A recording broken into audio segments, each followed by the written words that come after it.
बोलो सांचे दरबार की जय। बोल मेरी सटियाँ जोता वाली माता तेरी सदा ही जय।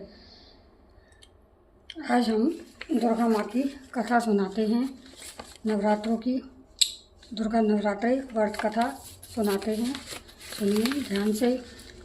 बृहस्पति जी बोले, हे ब्रह्मा जी, आप अत्यंत बुद्धिमान, सर्वशास्त्र और चारों वेदों को जानने वाले हो। हे प्रभु, चैत्र आशीवन मास और आषाढ़ मास के शुक्ल पक्ष में नवरात्रि का व्रत और उत्सव क्यों किया जाता है? हे भगवान, इस व्रत का क्या फल है? किस प्रकार करना उचित है? और पहले इस व्रत को किसने किया है? सब विस्तार से कहो। बृहस्पति जी बोले। ऐसे प्रश्न सुनकर ब्रह्मा जी कहने लगे कि हे बृहस्पति, प्राणियों का हित करने की इच्छा से तुमने बहुत ही अच्छा वर्णन किया है। जो मनुष्य मनोरथ पूर्ण करने वाली दुर्गा महादेवी, सूर्य और नारायण का ध्यान करते हैं, वह मनुष्य धन्य है।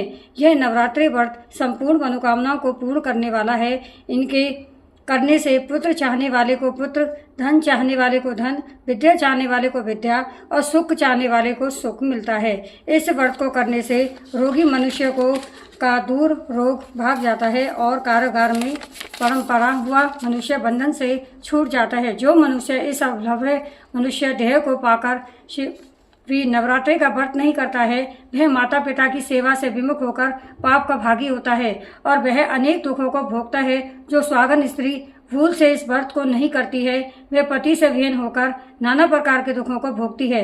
यदि व्रत करने वाला मनुष्य सारे दिन उपवास नहीं कर सके तो एक समय भोजन करे और उस दिन बंधु बांधवों सहित नवरात्रि व्रत की कथा श्रवण करें। हे बृहस्पति, जिसने पहले इस महाव्रत को किया है, उसका पवित्र इतिहास में तुम्हें सुनाता हूँ। तुम सावधान होकर सुनो। ब्रह्मा जी बोले, हसित नामपुर नाम के मनोहर नगर में एक अनाथ नाम का ब्राह्मण रहता था। वह भगवती दुर्गा का भक्त था। उसके संपूर्ण सद्गुणों से युक्त सुमित नाम की एक अत्यंत सुंदर कन्या पैदा हुई। वह कन्या सुमित अपने घर के बालकपन में अपनी सहेलियों के साथ पीड़ा करती थी और इस प्रकार बढ़ने लगी। जैसे शुक्ल पक्ष में चंद्रमा की कला बढ़ती है, उसका पिता प्रतिदिन दुर्गा की पूजा और होम किया करता था। उस समय वह भी नियम से वहां उपस्थित होती थी। एक दिन वह कन्या अपनी सखियों के साथ खेलने लग गई और भगवती के पूजन उपस्थित नहीं हुई। उसके पिता को पुत्र की ऐसी असावधानी देखकर क्रोध आया और पुत्री से कहने लगा कि हे पुत्री, आज प्रभात में तुमने भगवती का पूजन नहीं किया, इस कारण मैं किसी कुष्ठी और दरिद्री मनुष्य के साथ तेरा विवाह करूंगा। इस प्रकार कुपित पिता के वचन सुनकर सुमित को बड़ा दुख हुआ और अपने पिता से कहने लगी कि हे पिताश्री, मैं आपकी कन्या हूँ। मैं सब तरह से आपके अधीन हूँ। जैसी आपकी इच्छा हो वैसा ही करूंगी।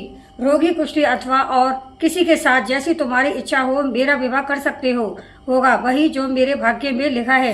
मनुष्य ने जाने कितने मनोरथों को चिंतन करता है, पर होता वही है जो भाग्य में विधाता ने लिखा है। जो जैसा करता है उसको वैसा ही फल कर्म के अनुसार ही मिलता है, क्योंकि कर्म करना मनुष्य के अधीन है पर फल देव के अधीन है। जैसे अग्नि में पड़े हुए प्रार्थी उसको अधिक प्रतीत कर देते हैं, इस तरह अपनी कन्या के वचन सुनकर उस ब्राह्मण को और अधिक क्रोध आया। तब उसने अपनी कन्या का विवाह एक कुष्ठी से कर दिया और अत्यंत क्रुद्ध होकर पुत्री से कहने लगा कि जाओ जाओ, जल्दी जाओ, अपने कर्म का फल भोगो। देखें केवल भाग्य भरोसे रहकर क्या करती हैं। इस प्रकार से कहे हुए पिता के कटु वचनों को सुनकर सुमित अपने मन में विचार करती हुई वह सुमित अपने पति के साथ वन को चली गई और बिहार में कुशा युक्त उस स्थान पर उन्होंने वह रात बड़े कष्ट व्यतीत की। उस कन्या की ऐसी दशा होकर देखकर भगवती पुण्य के प्रभाव से प्रकट होकर सुमित से कहने लगी कि हे दिन ब्राह्मणी, मैं तुम पर प्रसन्न हूँ। तुम जो चाहो वरदान मांग सकती हो। इस प्रकार भगवती दुर्गा का वचन सुनकर ब्राह्मणी कहने लगी कि आप कौन हैं जो मुझ पर प्रसन्न हुई हो? यह सब मुझसे कहो और अपनी कृपा दृष्टि से मुझ दीन दासी को कृतार्थ करो। ऐसा ब्राह्मणी का वचन सुनकर देवी कहने लगी कि मैं आदि शक्ति हूँ और मैं ही ब्रह्मा विद्या सरस्वती हूँ। मैं प्रसन्न होने पर प्राणियों का दुख दूर कर उनको सुख प्रदान करती हूँ। हे ब्राह्मणी, मैं तुझ पर तेरे पूर्व जन्म के पुण्य के प्रभाव से प्रसन्न हूँ। मैं तुम्हारे पूर्व जन्म का वरदान सुनाती हूँ, सुनो। तू पूर्व जन्म में निशांत भील की स्त्री थी और अति पतिव्रता थी। वह एक दिन तेरे पति निशांत ने चोरी की थी। चोरी करने के कारण तुम दोनों को सिपाहियों ने पकड़कर जेल खाने में कैद कर दिया था। उन लोगों ने तुम दोनों को भोजन नहीं दिया। इस प्रकार नवरात्रि के दिनों में तुमने न तो कुछ खाया और न ही जल पिया। इस प्रकार 9 दिन तक के नवरात्रि का व्रत हो गया। हे ब्राह्मणी, उन दिनों में जो व्रत हुआ उस व्रत के प्रभाव से प्रसन्न होकर तुम्हें मनवांछित फल पर दे रही हूँ। तुम्हारी जो इच्छा हो वो मांगो।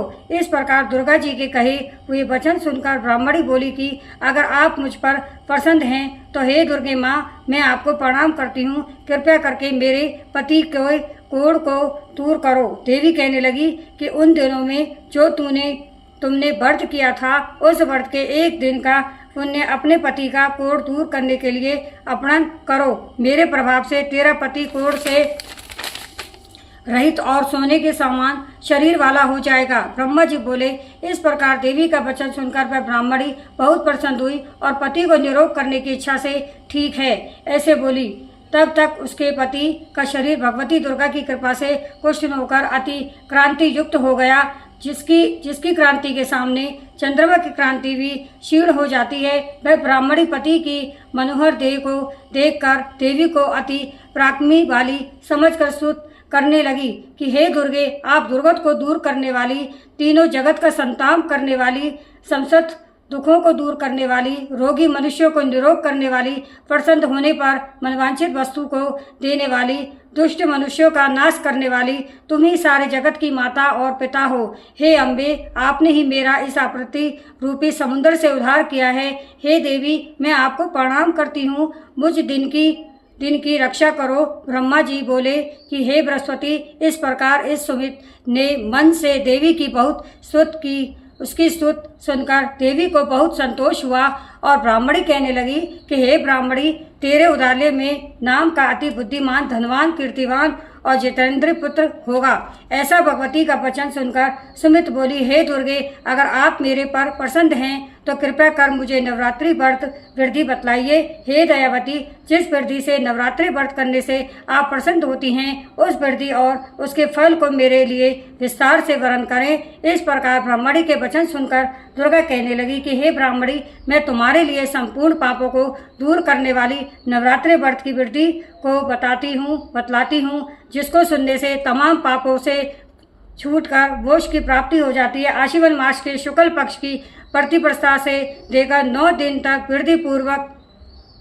व्रत करें। यदि दिन भर का व्रत नहीं कर सके तो एक समय का भोजन करें। पढ़े लिखे ब्राह्मणों से पूछकर घट स्थापना करें और वाटिका बनाकर उसको प्रतिदिन जल से खींचें। माँ काली, माँ लक्ष्मी, माँ सरस्वती की इनकी मूर्तियां बनाकर इनकी नित्य वृद्धि सहित पूजा करें और पुष्पों से अधिक वृद्धि पूर्व अर्घ दें। विजोरा के फल से अर्घ देने से रूप की प्राप्ति होती है।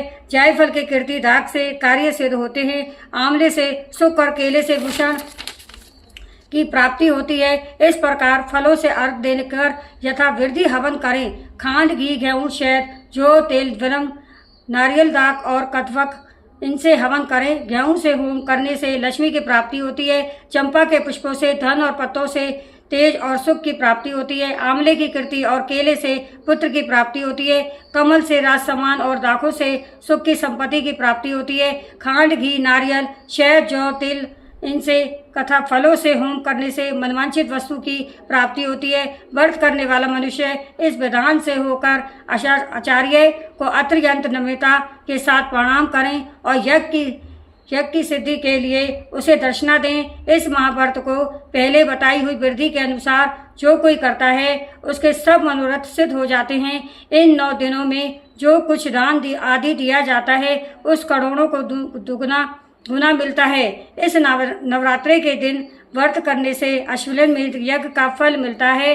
यह ब्राह्मणी इस संपूर्ण मनोकामना को पूर्ण करने वाले उत्तम व्रत को तीर्थ, मंदिर अथवा घर में ही वृद्धि विधान से पूर्वक करें ब्रह्मा जी बोले कि हे बृहस्पति, इस प्रकार ब्रह्मा जी को व्रत की वृद्धि और फल बताकर देवी अंतर्ध्यान हो गई। जो मनुष्य या स्त्री इस व्रत को भक्ति पूर्वक करता है वह इस लोक में सुख भोग कर अंत में दुर्लभ मोक्ष को प्राप्त होता है। हे बृहस्पति, इस दुर्लभ व्रत का महत्व मैंने तुम्हारे लिए बतलाया है। ऐसा ब्रह्मा जी के वचन सुनकर बृहस्पति जी आनंद के कारण रोमांचित हो गए और ब्रह्मा जी कहने लगे कि व्रत का महत्व सुनाया है। प्रभु, आपके बिना और कौन इस महात्म्य को सुना सकता है। ऐसे बृहस्पति जी के वचन सुनकर ब्रह्मा जी बोले कि हे बृहस्पति, तुमने सब प्राणियों का हित करने वाले इस अलौकिक व्रत को पूछा है, इसलिए तुम धन्य हो। यह भगवती शक्ति संपूर्ण लोकों का पालन करने वाली इस महादेवी के प्रभावों को कौन जान सकता है। बोलो दुर्गा मैया की जय, बोल साचोली मैया की जय, बोल साचे दरबार की जय। जय माँ 1, जय माँ 2, जय माँ 3, जय माँ 4, जय माँ 5, जय माँ 6, जय माँ 7, जय माँ 8, जय माँ 9, जय माँ 10, जय माँ 11, जय माँ 12, जय माँ 13, जय माँ 14, जय माँ 15, जय माँ 16, जय माँ 17, जय माँ 18, जय माँ 19, जय माँ 20, जय माँ 21, जय माँ 22, जय माँ 23, जय माँ 24, जय माँ 25, जय माँ 26, जय माँ 27, जय माँ 28, जय माँ 29, जय माँ 31, जय माँ 32, जय माँ 33, जय माँ 34, जय माँ 35, जय माँ 36, जय माँ 37, जय माँ 38, जय माँ 39,